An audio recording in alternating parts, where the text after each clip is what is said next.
I've realized that, one cannot take up the mantle of mental health in the true sense, because we are not qualified as organizations or as individuals, as managers or as entrepreneurs, as leaders, to really delve into mental health issues if there are any.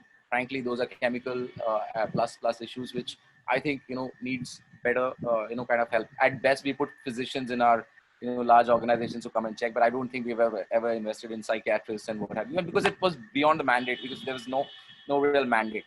So I really think that if there is, I mean, if you move beyond the real, hardcore mental health issues, which actually need really serious attention, therefore I would not want to trivialize that out here, saying, okay, that can be solved by discussions alone, though one part of it is discussions.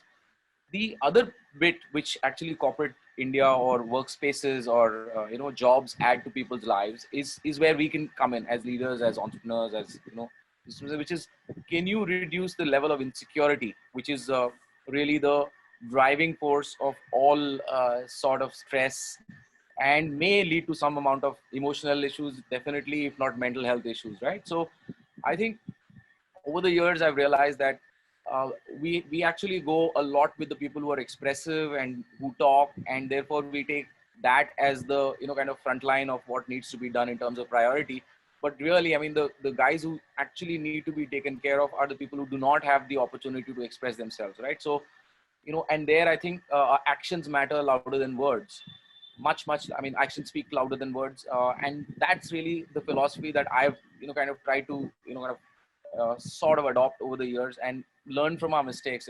For example, in this crisis, I realized that the real true action that we could have taken is not sacked anybody. you know Now it's a tough action to take, because that you can use this kind of crisis to correct business models, which a lot of companies have done. uh, you can actually get your cost structures back to the way they ought to be done. There were lots of case to be made for actually going and saying, okay, fine, let's do the sacking part, and let's not look at a across the board survival mechanism that however kind of ill informed that might be, however Right. bad it may look like on in the balance sheet. But we went ahead and took that large call of saying, okay, no, we will not sack anyone. We will try and ride through this crisis. We will all take cards. We will do whatever, right? So in my previous avatars, we've not been able to do those kind of things. Maybe because of the size of the organization, maybe because there was too much pressure, maybe because of the stage of life. But I've realized that one job cut can create so much insecurity in 30, 40, 50% of the workforce, that no matter what mental well-being seminar or emotional coaching you do, that cannot take away the insecurity that that kind of action brings in. So if you ask me, the tangible in my view is to go by hard actions that actually reduce the level of insecurity, rather than just go with conversational stuff while taking tough calls, right? So Right. damage control is obviously the next best option.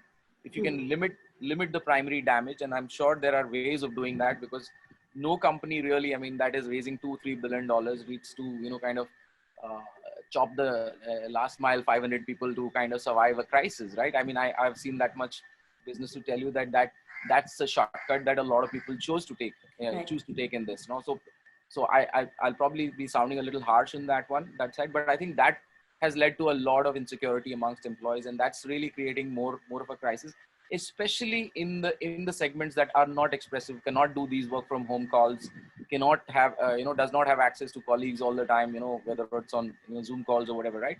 So relatively less first worldish, would I say, right? That I think is, if you ask me, all of us can reprioritize in some way, that we need to Yeah. really look at people who cannot talk and communicate as much, or cannot fight back, or cannot even do not even have the option of saying, okay, I can think about my mental well-being, when their actual Right. well-being, emotional well-being is being firstly challenged.